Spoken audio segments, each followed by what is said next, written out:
is Froggen. Thank you very much. A very happy Froggen, amazing performance. And coming into this one, a lot of teams have said how strong SK is right now. So what was the plan? We basically just wanted to do what we were doing in scrims, and this week we've heavily been focusing on actually trying to teamfight, pick some kind of teamfight comp.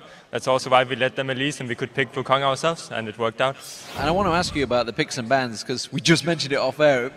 Very strange bans coming out from SK. Yeah, I think some teams have been talking to them or something about what we have been playing or what we so yeah, they just decided to ban that, maybe because we were playing it a lot in solo queue, but... It's the Karthus ban, obviously, we're talking about here. It kind of caught us all off guard.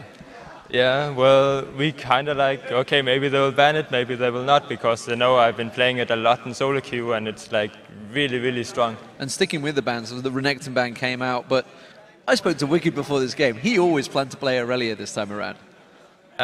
He didn't.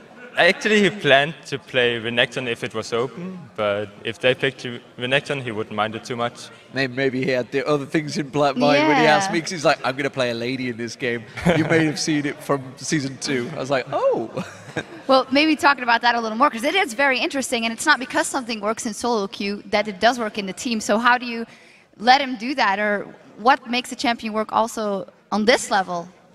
I think for the Aurelia pick, it's basically like he can use the TP, he can TP bottom, get really, really fed from that. Because right now in top lane, it's basically you farm up, you get really strong.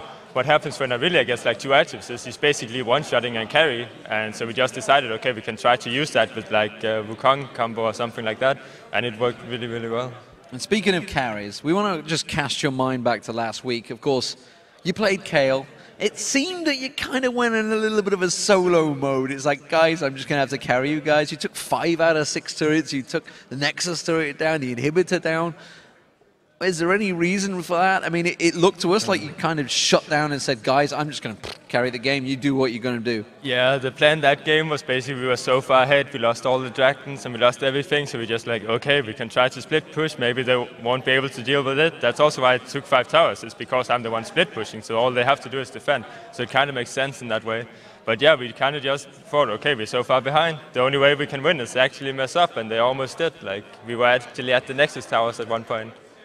Was there something inside you that was thinking, there's this only way we can win is if I carry everything? But then this game luckily showed you wrong.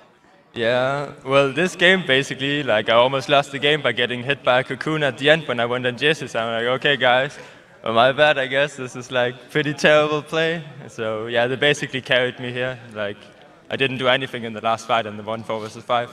So, is the curse real? I think it is. It's an even week and you've won again.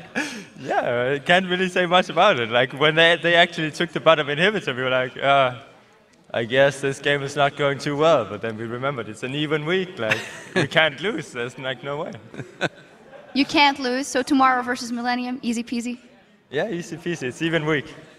All right. Well, thank you very much. Good luck tomorrow, of course. And now we're going to turn back to the Fee Show and Joe to see how today's matches shook up the team.